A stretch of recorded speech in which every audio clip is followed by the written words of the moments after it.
Halo pemirsa, apa kabar? Jawa adalah kunci kemenangan untuk pemilihan presiden di tahun 2019. Pada pemilu 2014, jumlah suara di 6 provinsi di Pulau Jawa berkontribusi terhadap 58,6% dari total suara sah sebanyak sekitar 133 juta suara. Nah, inilah mengapa Jawa menjadi rebutan kedua pasangan Capres dan Cawapres, yaitu Jokowi Ma'ruf dan Prabowo Sandi. Kubu Prabowo pun sudah bergerilya untuk menggerogoti suara Jokowi di Jawa, tapi tidak ada yang pasti sampai hari H nanti. Nah, hingga hari pemilihan tiba, kedua kubu tampaknya harus membaca ulang Jawa. Pemirsa, inilah Real Politics, wajah politik terkini Indonesia.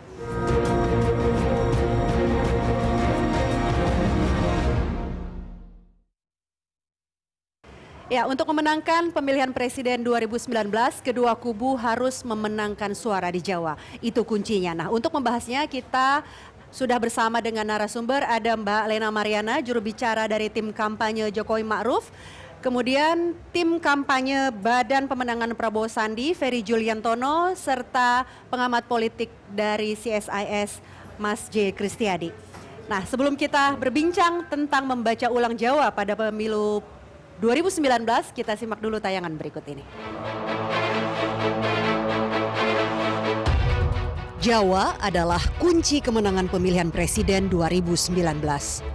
Jumlah pemilih 6 provinsi di Pulau Jawa pada pemilihan presiden 2014 mencapai 58,6% dari total suara sah sebanyak 133,57 juta suara pemilih.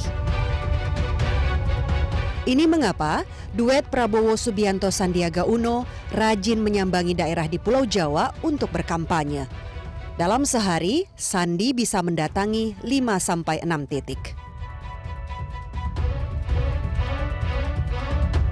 Pada Pilpres 2014, Jokowi yang berpasangan dengan Yusuf Kala unggul di 4 provinsi, yaitu Jawa Tengah, Jawa Timur, DKI Jakarta, dan Yogyakarta dengan memperoleh 40,65 juta suara. Sementara Prabowo yang berpasangan dengan Hatta Rajasa saat itu hanya unggul di 2 provinsi, yaitu Jawa Barat dan Banten dengan 37,63 juta suara. Total di Pulau Jawa, Jokowi unggul lebih dari 3 juta suara. Suara terbesar Jokowi disumbang oleh Jawa Tengah dan Jawa Timur. Tapi bagaimana konfigurasi suara Jawa di Pilpres 2019 ini? Pilkada serentak 2018 telah membuktikan koalisi Partai Jokowi kalah di Banten dan Jakarta. Bagaimana upaya tim Jokowi Ma'ruf mempertahankan Jawa Tengah dan Jawa Timur yang coba digerus oleh tim Prabowo Sandi dengan upaya memindahkan markas Badan Pemenangan ke Jawa Tengah? Apa daya ungkit Kiai Ma'ruf untuk mampu meyakinkan pemilih di Banten dan Jawa Barat? Lena, ini kan berkaca di 2014, saat itu Jokowi memenangkan 4 dari 6 provinsi di Pulau Jawa. Ini hitung-hitungan dari koalisi internal, apakah juga masih unggul di Jawa, Pak Jokowi? Ya, berdasarkan survei yang terakhir dari konsentrasi pemilih 58% dari seluruh Indonesia di Jawa, suara Pak Jokowi sejauh ini masih unggul di angka 56 sampai 59%. Itu total untuk ya, seluruh Jawa. Seluruh Jawa dibandingkan misalnya dengan perolehan Pak Prabowo, Pak Sandiaga Uno masih berkisar 29% ya, Mas Ferry ya. Ini survei yang terakhir. Ya, kami mungkin akan lebih optimis dibandingkan 2014, mengingat merujuk pada pilkada terakhir 2018. Kebetulan kan 2018 ini Pilgub Jakarta di Jawa Barat, kemudian di Jawa Tengah dan juga Jawa Timur diselenggarakan 2018, dan di 3 provinsi besar ini partai-partai pendukung maupun gubernur yang diusung oleh kami ini memenangi cukup dengan angka yang cukup signifikan. Nah, terkait Jawa Tengah, saat off air Mbak Rika Amru mengatakan Sudirman Said angkanya cukup tinggi ya dibandingkan sebagai pendatang baru, sebagai pendatang baru 40%. Hanya saja mungkin perlu kami sampaikan bahwa calon pasangannya Pak Sudirman Said itu adalah Mbak Ida Fauzia. Yang jadi kalau kembali lagi ke kandang, kembali ke kandang ke TKN. Jadi Sudirman Said ada di BPN, Bu Ida Fauzia di TKN. Dan kami meyakini bahwa dari 35 kabupaten kota hanya 4 Pak Ganjar di Jawa Tengah yang kehilangan kalah ya suaranya. Angka yang diperoleh Sudirman Said kami yakini ini sumbangan dari Mbak Ida Fauzia cukup signifikan. Iya, oke. Ini kan dari hitung-hitungan atau optimisme koalisi begitu. Tapi ini masih ada kurang lebih tidak sampai 4 bulan, 3,5 bulan lagi lah ya menuju hari H.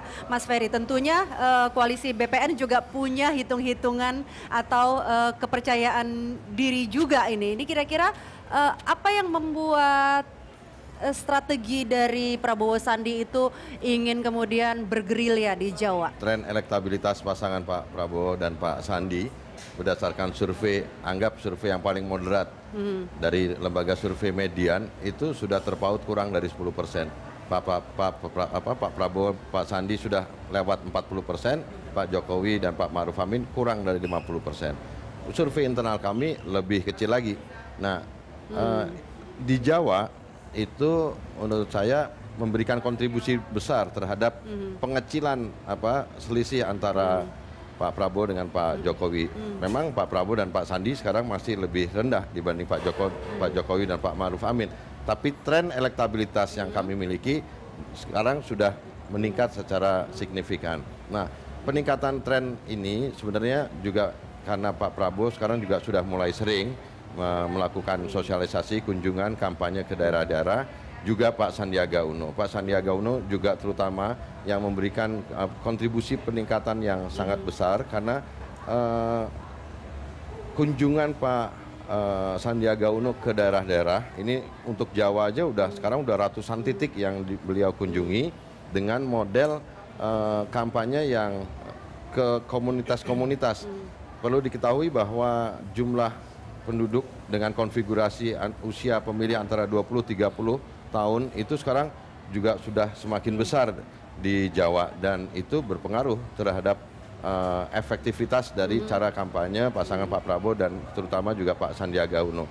Dan jadi ini kelihatannya memang bergerilya langsung ke pasar yang paling besar ya. Konfigurasi pemilihnya pun juga terjadi perbedaan dari sejak 2014 ke 2019. Pemilih yang waktu 2014 belum bisa ikut pemilihan, sekarang mereka sudah masuk menjadi pemilih itu yang mula. Menjadi target market baru. Ya, dan di Jawa itu juga mengikis, khususnya misalkan di Jawa Tengah, pemilih-pemilih yang emosional atau yang tradisional, yang masih ada keterkaitan dengan ideologi yang secara simbolik diidentifikasi oleh partai tertentu gitu. Jadi udah makin sedikit, itu usianya udah 50 tahun ke atas, yang banyaknya anak mudanya. Kemudian sosial media ini di seluruh Indonesia udah 110 jutaan orang yang kemudian menggunakan sosial media, terkoneksi dengan jaringan internet. Di Jawa dari 110 juta itu 87,6 jutanya itu di Jawa.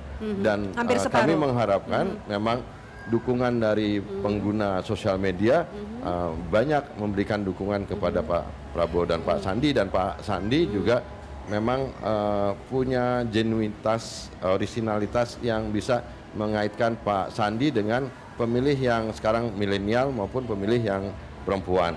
Oke. Banten, DKI, Jawa Barat. Nah, itu rasanya kita punya keyakinan optimisme menang. Ya, tapi Provinsi Jawa Barat kita punya tugas untuk mempertebal kemenangan. Jawa Timur saya rasa kekuatan dua pasangan ini berimbang. Nah, Jawa Tengah masih menjadi kita PR. sekarang nambah kantor, kita akan juga buat kantor Badan Pemenangan Nasional di Solo. Iya, kita kasih kesempatan dulu Mas Ferry dengan kepada Mas Kris. Mas Kris, Anda melihat adakah memang perubahan situasi politik dan orientasi ini di Pulau Jawa dibandingkan 2014 ke 2018 atau 2019 nanti? Ya, saya justru ingin merubah ya, begini. Terus tadi yang bicara itu para pejuang dan pengumpul suara dari masing-masing koalisi. Pejuang pengumpul suara. Ya, pengumpul suara. Tapi yang saya akan mewakili bukan koalisi, tapi mewakili saya sendiri atau mewakili rakyat. Karena siapa sih? Karena beliau-beliau itu mengumpulkan suara. Tapi jangan lupa, itu suara itu siapa? Suara itu orang-orang para penonton kita ini semua. Yang itu bukan cuma angka. Suara-suara itu suara-suara apa sih? Itu suara-suara yang memang suatu aksi politik yang sangat penting. Suara itu di dalam kita memilih salah satu nanti, itu apa sih yang ada di situ? Oh, yang ada di suara itu adalah kecemasan. Oh, ada harapan, ada kegembiraan, ada tuntutan, ada kemarahan, ada kesenangan. Di situ semua kemudian nama suara itu. Nah, oleh karena itu sebetulnya bagi saya tidak peduli siapa yang menang. Tetapi yang paling peduli adalah bagaimana bisa kampanye sisa-sisa 3,5 bulan. Nah, ini para politisi harus memberi makna bahwa tahun baru ini kita akan berubah nih.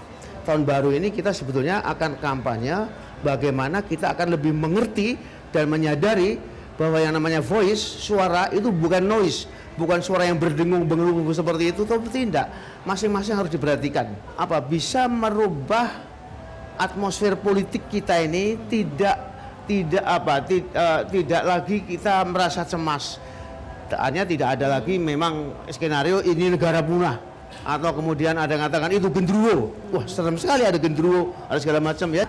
Bagaimana rakyat juga dididik ya bahwa yang namanya politik itu politik yang betul-betul kita semua akan bergembira ria.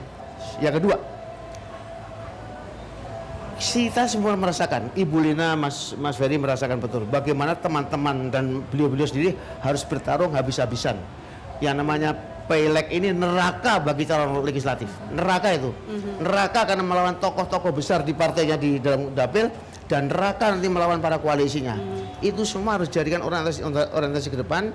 Karena apa? Karena pemilu ini hanya menjadi langkah kecil untuk apa sih? Untuk mencapai tujuan paling utama sejak reformasi sampai Mas Yulianto masuk penjara itu. Karena apa? Karena menginginkan suatu pemerintahan yang efektif, tetapi demokratis.